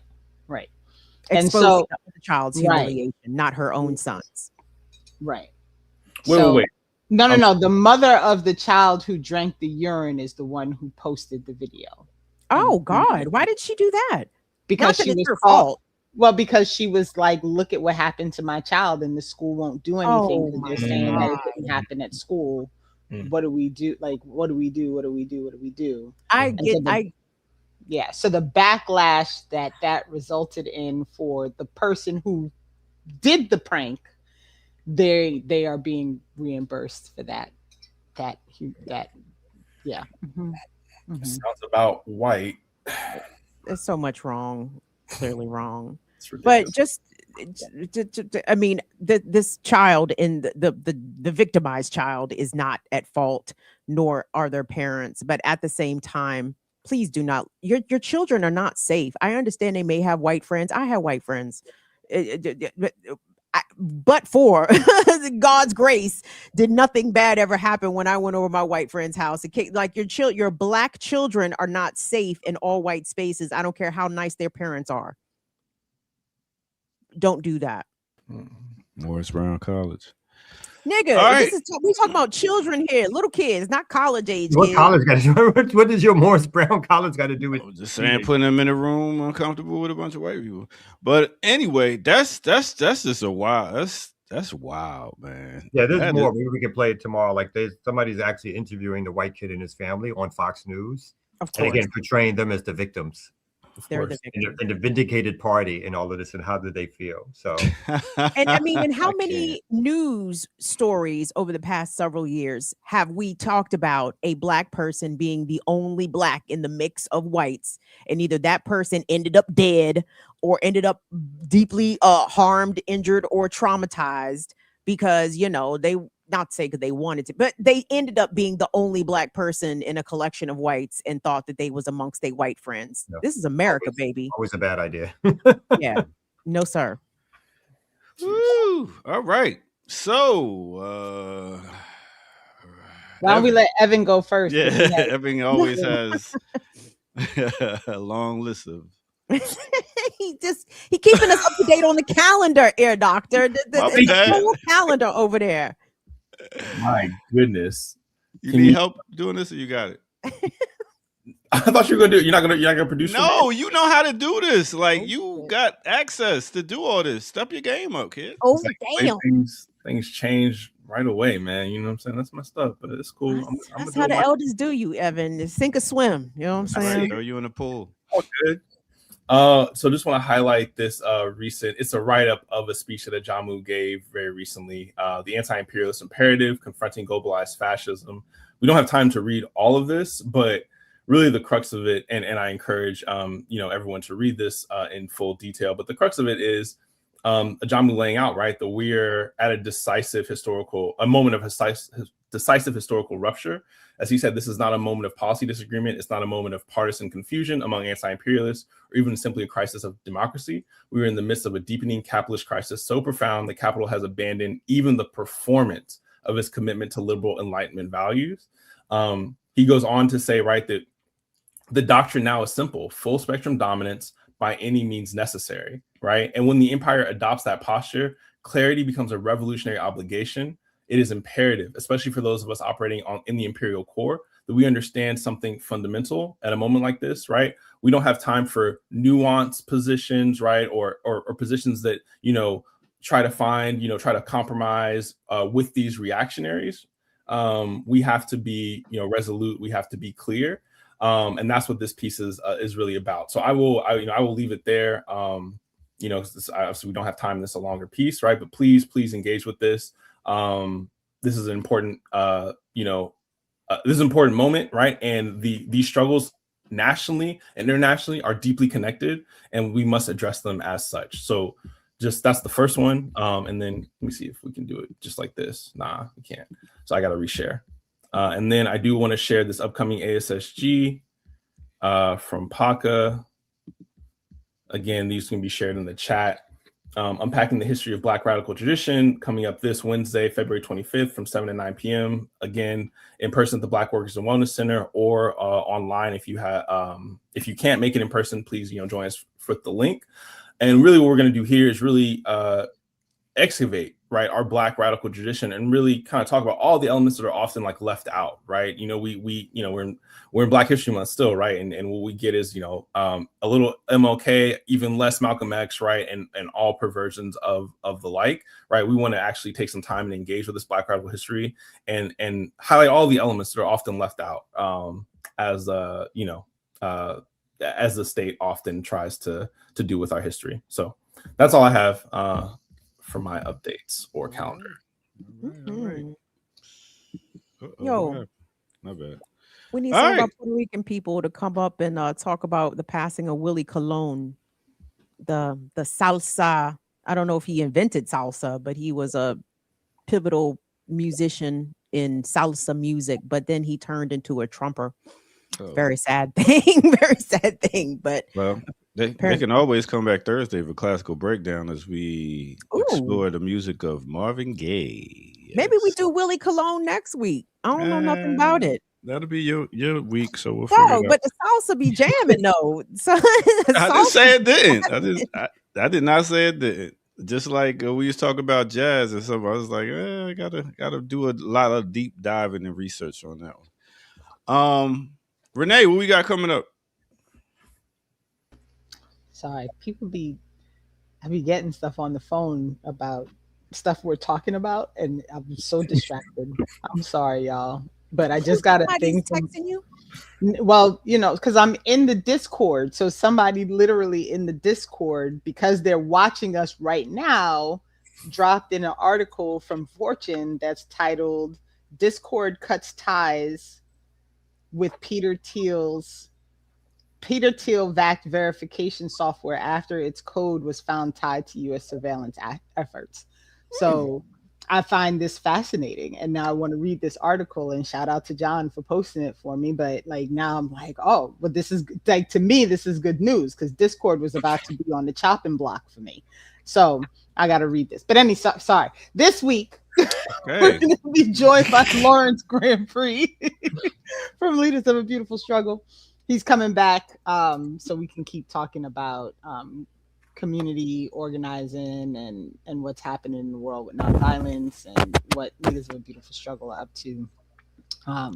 So I'm very much looking forward to it. But we are going to be pre-recorded on Saturday because I got something to do, and so we're going to record. We're going to record Thursday morning. Lawrence be talking, boy. You ask one question, it's like, listen, he is a wealth of information. I'm not mad at it. I am not mad at it. Oh, what about you, Kamal? What you got? All right.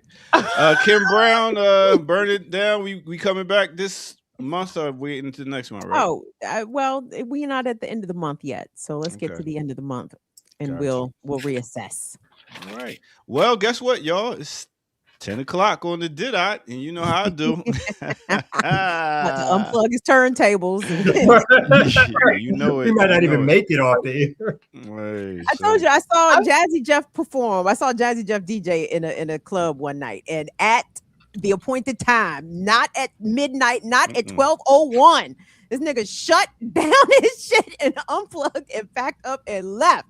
He was DJing until midnight and only midnight, not a minute beyond.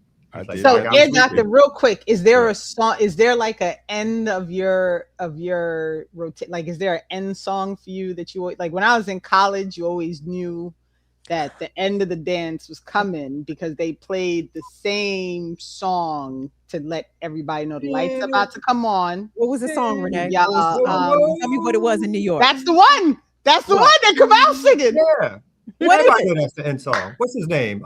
Frankie Beverly and Maze. Yes. Before I let go. Oh, yes. Before I let go. Every That's time. when the party's over, B. Everybody know that. The lights are about to come on. They're about to shut it down. So I'm curious. In New York, that's the last song of the night. You have an end song before your set. I have an end song to end the show. People, it's Morning Show. Black Liberation Media is a collective of Black and African organizers, journalists, academics, and media personalities serving Black and African masses seeking to further grow in their understanding of themselves, their histories, and the African world through entertainment and news. Please continue to like, subscribe, and donate to the channel so we can further serve you and liberate our people.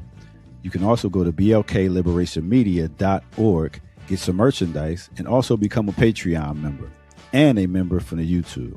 Please do what you can, share, and show your love as we will show ours for you. Black Liberation Media.